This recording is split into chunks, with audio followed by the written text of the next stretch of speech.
하나님의 말씀 보겠습니다. 신약성경 마태복음 11장 2절에서 3절까지 말씀 보겠습니다.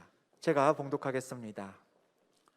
요한이 옥에서 그리스도께서 하신 일을 듣고 제자들을 보내어 예수께 여짜오되 오실 그이가 당신이오니이까 우리가 다른 일을 기다리오리이까. 이는 살아계신 하나님의 말씀입니다. 다시 이곳에서 말씀을 전하게 하신 하나님께 감사를 드립니다. 더불어 틈틈이 카카오톡으로 연락도 주시고 또 이번에 돌아왔을 때 두 번째 만났다고 더 환영해 주신 우리 유역 기둥교회 성도님들께도 감사를 드립니다. 작년 7월에 유역을 떠난 지 7개월 만에 돌아왔습니다.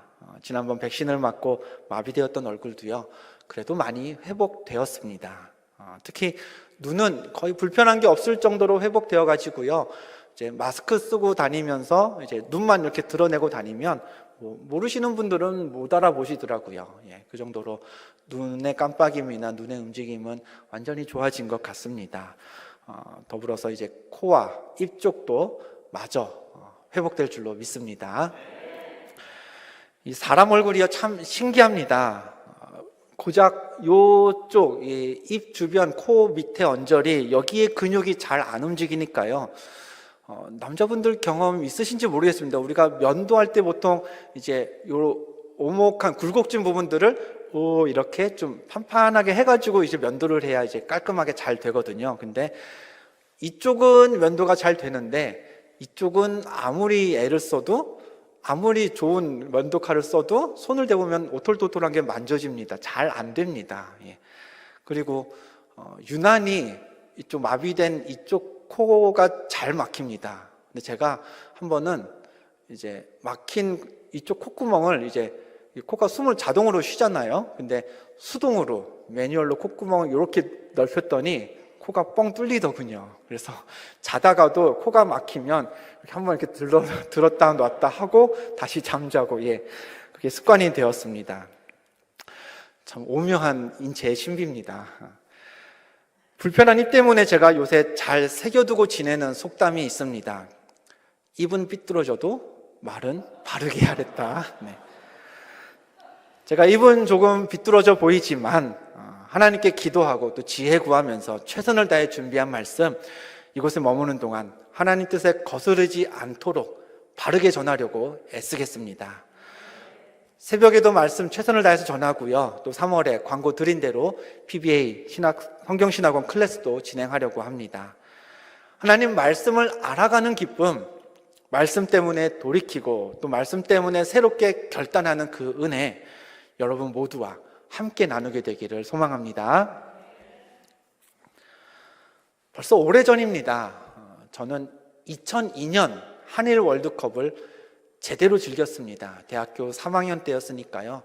서울시청도 나가고 광화문도 나가고 그러면서 이제 여름철에 월드컵을 잘 즐기고 다가오는 그 9월에 군대에 입대를 했습니다. 군 입대 직전에 이제 군대 가면은 못할 것들이 많으니까 남아있는 시간 동안 뭘 하면서 보낼까 하다가 당분간은 못 떠나게 될 여행을 이제 혼자서 한번 떠나보았습니다. 기차를 타고요, 경주로 갔습니다. 경주의 문화재들은 거리상으로 막 그렇게 멀리 흩어져 있지 않습니다. 한 불국사 정도만 좀 산 쪽으로 이동을 해야 되고요. 나머지 천마총, 안압지, 첨성대 등등은 어지간한 유적지들은 그냥 걸어서도 다닐 만한 곳들에 몰려 있습니다. 그래서 저는 길게는 안 갔거든요. 1박 2일 갔기 때문에 관광지들을 이제 유적지들을 효과적으로 둘러보려고 자전거를 한 대 렌트해서 이렇게 타고 다녔습니다. 자전거를 타고 안압지에 들렀을 때입니다. 아직은 더웠던 날씨로 기억합니다. 9월이었거든요. 거기에 자전거까지 타고 다니다 보니 갈증이 났겠죠. 마침 길 한쪽에 음료 자판기가 있었습니다. 그래서 자전거를 세워두고 캔 음료를 시원한 걸 하나 뽑아 마시고 다시 출발을 하려는데, 근데 자판기 옆에 당연히 있어야 할 쓰레기통이 안 보였습니다.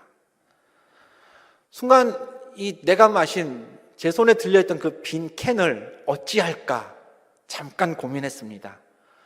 처음에는 그냥 가려고 했습니다. 이게 자전거 타다 보니까 캔을 들고 뭐 쓰레기통 찾아가는 게 안전하지 않다고 생각했거든요. 근데 그래서 그냥 버려두고 가려다가 그래도 이런 유적지에서 문화재 있는 곳에서 쓰레기를 함부로 버리면 되나, 그 두 가지 마음이 제 안에서 이렇게 옥신각신하고 있었습니다.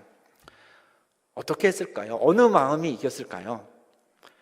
그래도 일단 캔은 손에 들고 자전거를 타고 출발해서 제일 머지않아 쓰레기통이 보였던 걸로 기억합니다. 제일 가까운 쓰레기통에 가다가 버렸던 기억이 있습니다.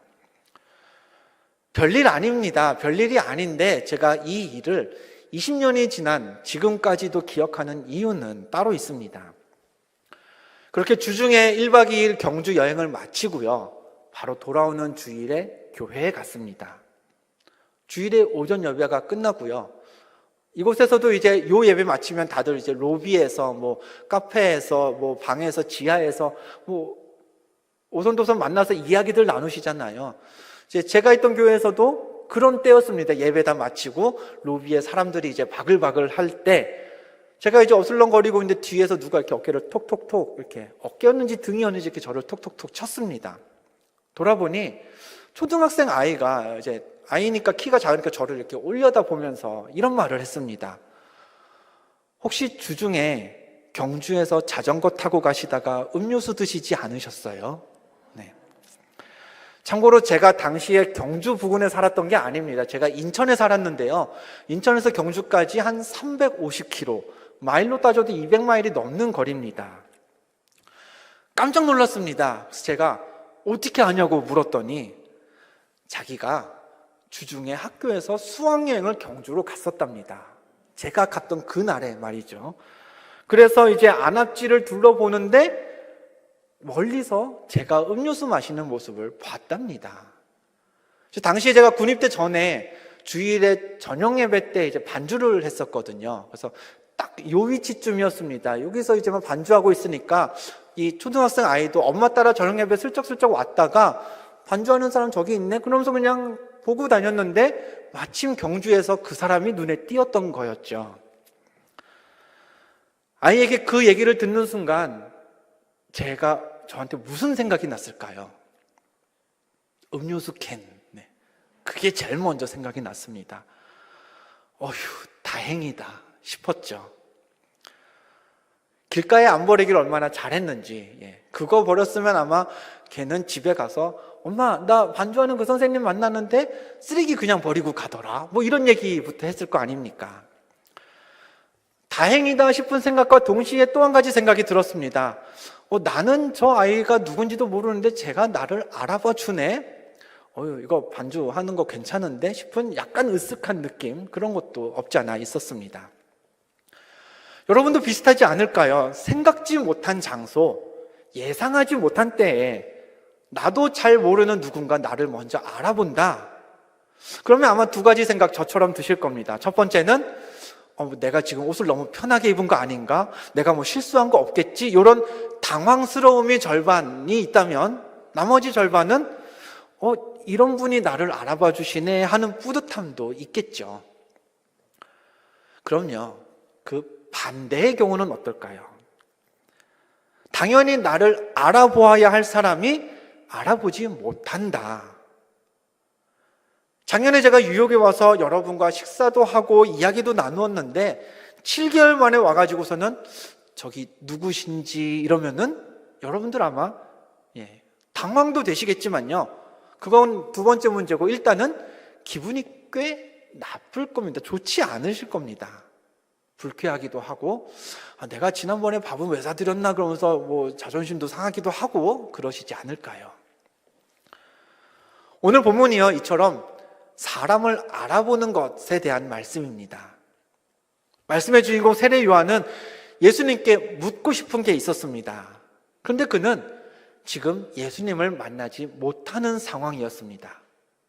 본문 2절에 그 이유가 기록되어 있는데요, 요한이 옥에서 그리스도께서 하신 일을 듣고 제자들을 보내요 라고 했습니다.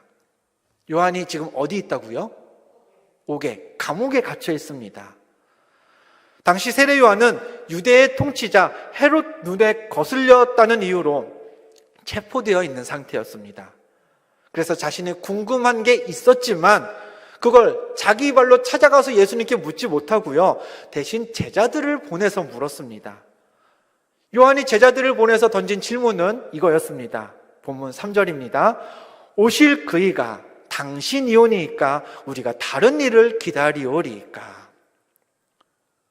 오실 그이, 곧 이 땅에 오셔서 우리 민족을 구원하시고 구약에 예언된 하나님의 모든 언약을 성취하실 메시아가 당신입니까? 아니면 우리가 또 다른 누군가를 더 기다려야 합니까?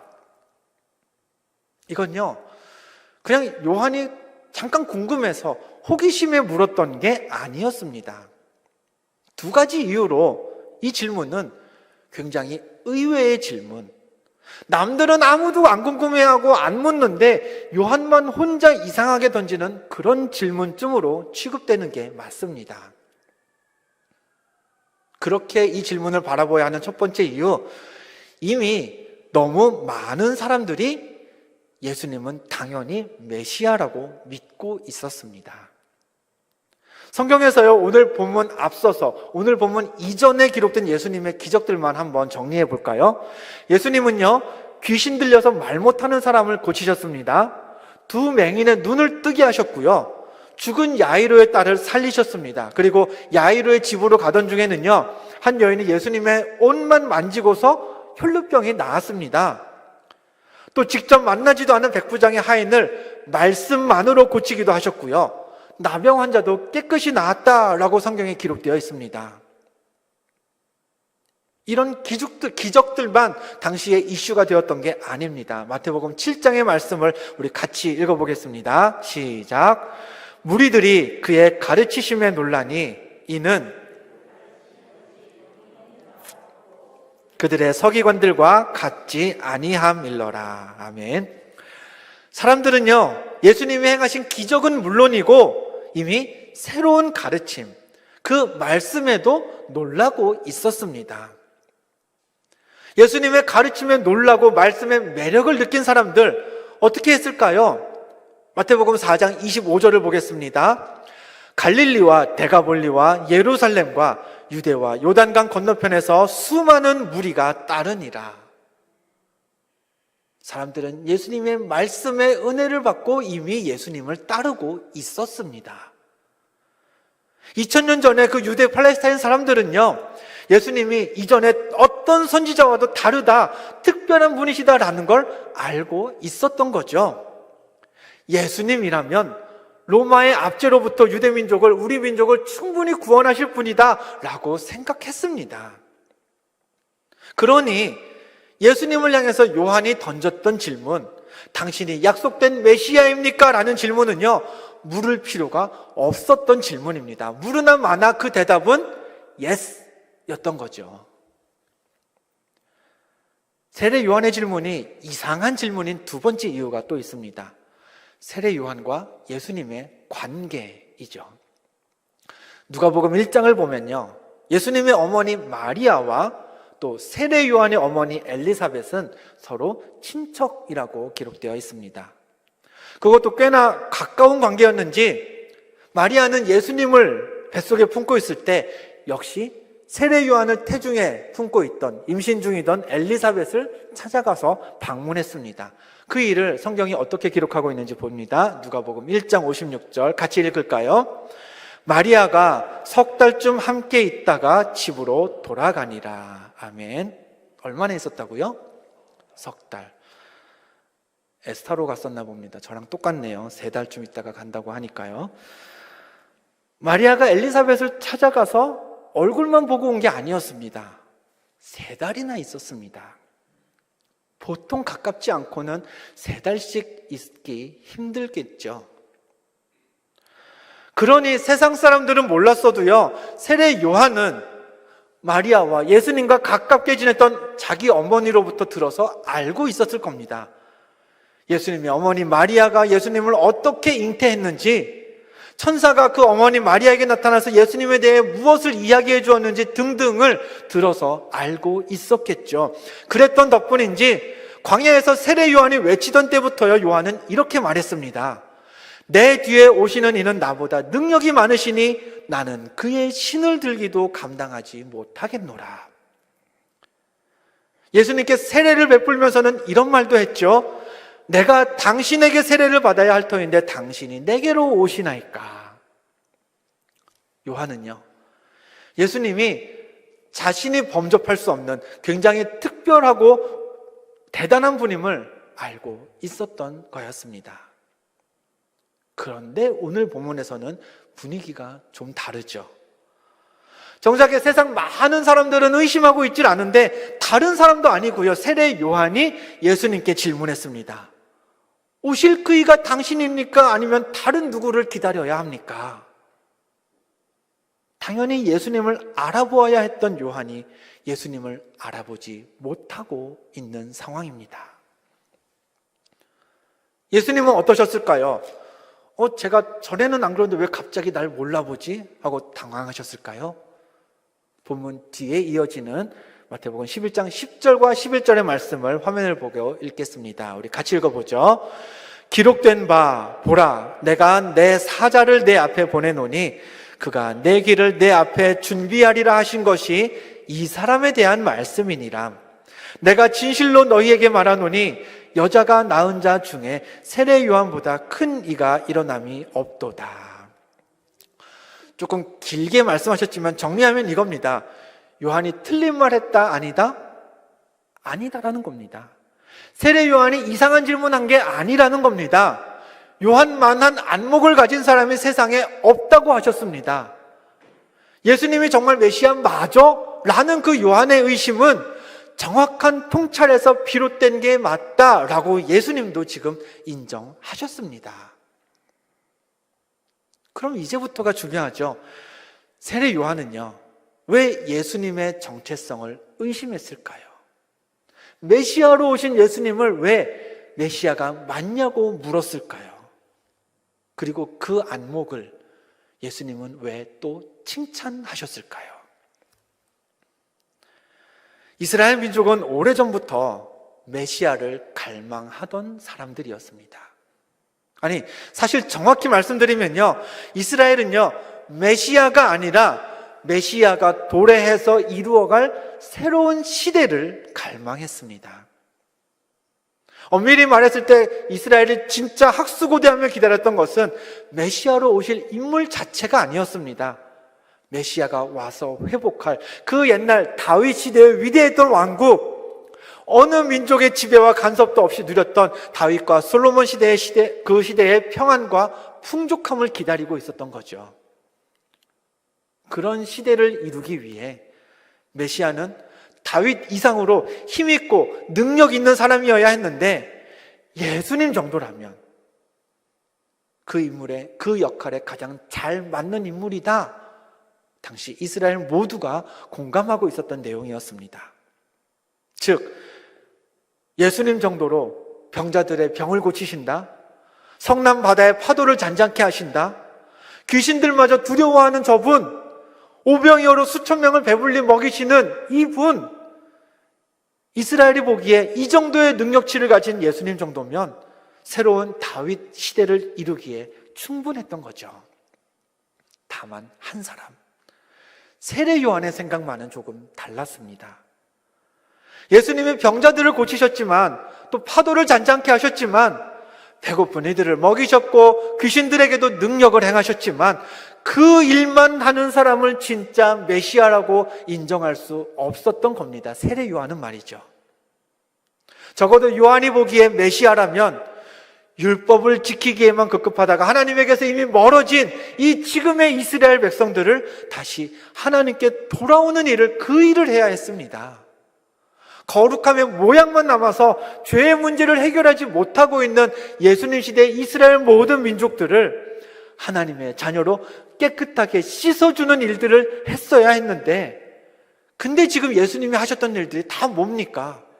병 고치는 거, 배불리 먹이시는 거, 초자연적인 기적 일으키시는 거, 이런 능력으로는 그런 문제들, 죄의 문제들, 하나님께로 돌아가는 회복의 문제들, 회개가 이루어질 수 없음을 요한은 보았던 것입니다.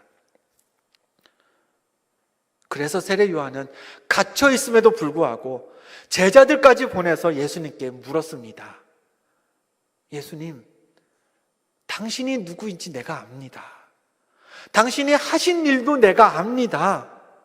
세상에서 누구도 당신 같은 능력과 기적을 행할 수 없는 것 인정합니다. 그런데 그런 능력과 기적이 우리를 구원하는 건 아니지 않습니까? 그래서 헷갈립니다. 확실히 말해 주십시오. 당신이 메시아가 맞습니까? 아니면 다른 누구를 기다려야 하는 겁니까? 이게 요한의 포인트였습니다. 얼마 전부터 한국에서는요, 유행처럼 쓰이는 이제 전에 없던 단어가 하나 있습니다. 혹시 부케라고 들어보셨나요? 결혼식에서 신부가 드는 그 꽃다발 부케가 아닙니다. 화면을 하나 넘겨주시면요, 한 사람에게 이제 메인 캐릭터, 본 캐릭터가 있고 그 외에 또 다른 또 특성, 이제 서브 캐릭터가 있으면 메인 캐릭터는 본 캐릭터가 되고요, 서브 캐릭터는 부 캐릭터가 됩니다. 그래서 그 두 번째 캐릭터를 한국에서는 이제 부 캐릭터, 줄여서 부캐라고 부릅니다. 유재석 씨가 이제 뜨면서 많이 쓰이고 있는 표현이죠. 예를 들면 이런 겁니다. 얼마 전에 이제 베이징 동계올림픽이 열렸습니다. 근데 이 동계 스포츠는요, 가능한 시즌 자체가 좀 짧습니다. 그러다 보니 이제 또 프로로 활동하면서 생업에 충분한 수입을 선수들이 벌기가 쉽지 않아서 이중직을, 생업을 따로 갖고 있는 선수들이 많이 있다고 합니다. 이번 베이징 올림픽 출전 선수들 중에 이제 유스화된 선수들만 봐도요, 그 아일랜드의 한 여자 루지 선수, 누워서 썰매 타는 거죠. 그 선수는 이제 코로나 때 의사로 활동했던 선수가 베이징에 왔다, 그런 기사도 봤고요.